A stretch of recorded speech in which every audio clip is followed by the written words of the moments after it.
ଏହି ଗଛର ଚେର ପାଖରେ ରଖିଲେ ମିଳିବ ଶକ୍ତି ନ ହେବା କାମ ହେବ।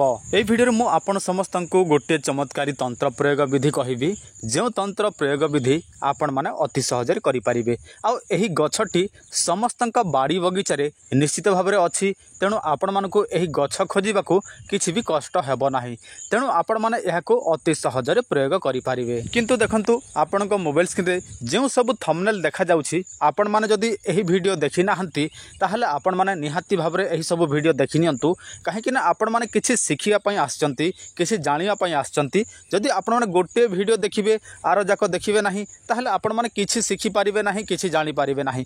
ତେଣୁ ଆପଣମାନେ ଶିଖିବା ପାଇଁ ଚାହୁଁଛନ୍ତି, ଜାଣିବା ପାଇଁ ଚାହୁଁଛନ୍ତି, ତାହେଲେ ଆପଣମାନେ ସମ୍ପୂର୍ଣ୍ଣ ବିଧିବିଧାନ ସହିତ ଜାଣନ୍ତୁ, ତାହେଲେ ହିଁ ଆପଣମାନେ କିଛି ନିଜର ଫାଇଦା ପାଇପାରିବେ। ମେନ୍ ବିଷୟବସ୍ତୁ କହିବା ପୂର୍ବରୁ ମୁଁ ଆପଣ ସମସ୍ତଙ୍କୁ ଗୋଟିଏ ଗୁରୁତ୍ୱପୂର୍ଣ୍ଣ କଥା କହୁଛି। ଦେଖନ୍ତୁ, ଆପଣମାନଙ୍କ ମଧ୍ୟରୁ ଅଧିକାଂଶ ବ୍ୟକ୍ତିମାନେ କୁହନ୍ତି, ଗୁରୁଜୀ ତନ୍ତ୍ର ସିଦ୍ଧି ମନ୍ତ୍ର ଦିଅନ୍ତୁ, ଗୁରୁଜୀ ମନ୍ତ୍ର କେମିତି ସିଦ୍ଧି ହେବ, ଗୁରୁଜୀ ତନ୍ତ୍ର କେମିତି ସିଦ୍ଧି ହେବ।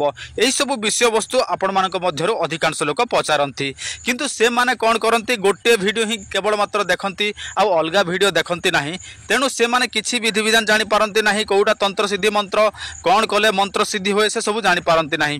କାହିଁକିନା ଯେଉଁମାନେ ଆମର ରେଗୁଲାର ଭିଡ଼ିଓ ଦେଖିବେ ସେମାନେ ସବୁ କିଛି ଜାଣୁଛନ୍ତି, ଆଉ ଯେଉଁମାନେ ଗୋଟିଏ ଭିଡ଼ିଓ ଦେଖିକି ଆଉ ବାକି ଯାକ ଛାଡ଼ି ଦେଉଛନ୍ତି ସେମାନେ ତ କେବେ ହେଲେ ମଧ୍ୟ ମନ୍ତ୍ର ଦ୍ୱାରା କିଛି କରିପାରିବେ ନାହିଁ। କାହିଁକିନା କୌଣସି ବି ମନ୍ତ୍ର ଯନ୍ତ୍ର ତନ୍ତ୍ର ଏଇଟା କୌଣସି ଗପ ନୁହେଁ ଯେ ଆପଣମାନେ ଶୁଣିବେ ଆଉ ସେସବୁ କରିବା ପାଇଁ ଚେଷ୍ଟା କରିବେ।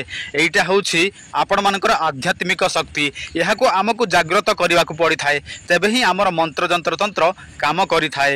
ମୁଁ ମଧ୍ୟ ଏହି ଭିଡ଼ିଓରେ ଯାହା କହୁଛି ସେସବୁ ଆପଣମାନେ କରିବା ପାଇଁ ଚାହିଁବେ ନିଶ୍ଚୟ, କିନ୍ତୁ ଆପଣମାନେ ବିଧିବିଧାନ ପ୍ରୟୋଗ କରିବେ ନାହିଁ, କେବଳ ଚେର ଉପାଡ଼ିକି ଆଣିବେ, ତାହେଲେ ଆପଣମାନେ କେବେ ହେଲେ ମଧ୍ୟ ସେସବୁ କରିପାରିବେ ନାହିଁ। ଆପଣମାନଙ୍କୁ ତ ଏଠି ନିମନ୍ତ୍ରଣ ବିଧି ନିହାତି ଦରକାର, ତନ୍ତ୍ର ସିଦ୍ଧି ଦରକାର। ଯଦି ଆପଣମାନେ ନିମନ୍ତ୍ରଣ ବିଧି ଦେଖିନଥିବେ, ତନ୍ତ୍ର ସିଦ୍ଧି ଦେଖିନଥିବେ, ତାହେଲେ ଆପଣମାନେ ଏହି ଭିଡ଼ିଓ ଦେଖିଲେ ମଧ୍ୟ କିଛି କରିପାରିବେ ନାହିଁ। ତେଣୁ ଆପଣଙ୍କୁ ଅନୁରୋଧ, ଆପଣମାନେ ଆମ ଚ୍ୟାନେଲର ପ୍ରତ୍ୟେକଟି ଭିଡ଼ିଓ ଦେଖନ୍ତୁ। ଯେଉଁଟାକି ଆପଣଙ୍କୁ ଦରକାର ପଡ଼ିବ ସେଇଟାକୁ ସମ୍ପୂର୍ଣ୍ଣ ଭାବରେ ଦେଖନ୍ତୁ, ଯେଉଁଟା ଦରକାର ପଡ଼ିବ ନାହିଁ ସେଇଟାକୁ ସ୍କିପ୍ କରି ଦେଖନ୍ତୁ।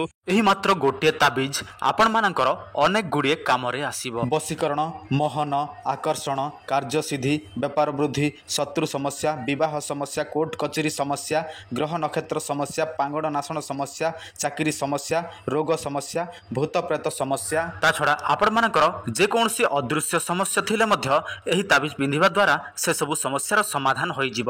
ଆପଣମାନଙ୍କୁ ଦରକାର ଥିଲେ ଆପଣମାନେ ଆମ ସହିତ ଯୋଗାଯୋଗ କରନ୍ତୁ। ଆପଣମାନଙ୍କୁ 7-8 ଦିନ ମଧ୍ୟରେ ଏହା ବାଇପୋଷ୍ଟ ମାଧ୍ୟମରେ ମିଳିଯିବ। ମାନେ ସମସ୍ତେ 12 ମାସୀ ଫୁଲ ଗଛକୁ ଜାଣିଛନ୍ତି, ଏଇଟା ସମସ୍ତଙ୍କ ବାଡ଼ି ବଗିଚାରେ ଅଛି।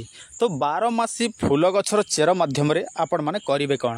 ଦେଖନ୍ତୁ, ଯଦି ଆପଣମାନେ ଏହି ମାତ୍ର ଖଣ୍ଡିଏ ଚେର ଯଦି ଆପଣମାନେ ତାବିଜରେ ପୁରେଇକି ନିଜେ ଧାରଣ କରୁଛନ୍ତି, ତାହେଲେ ଆପଣମାନଙ୍କୁ କୌଣସି ଭୂତ ପ୍ରେତ ଡାହାଣୀ ଚିରଗୁଣି ଏହିସବୁ ତ ସ୍ପର୍ଶ କରିପାରିବ ନାହିଁ।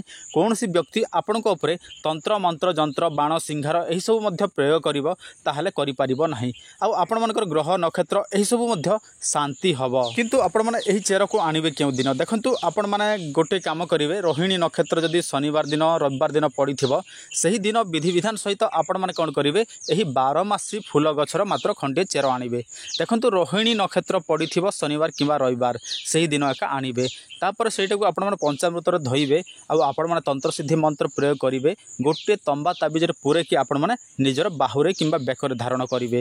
କେବଳ ସେତିକି କରିଲା ମାତ୍ରକେ ଆପଣମାନଙ୍କର ସବୁ କିଛି ସମସ୍ୟା ସମାଧାନ ହେବାକୁ ଲାଗିବ।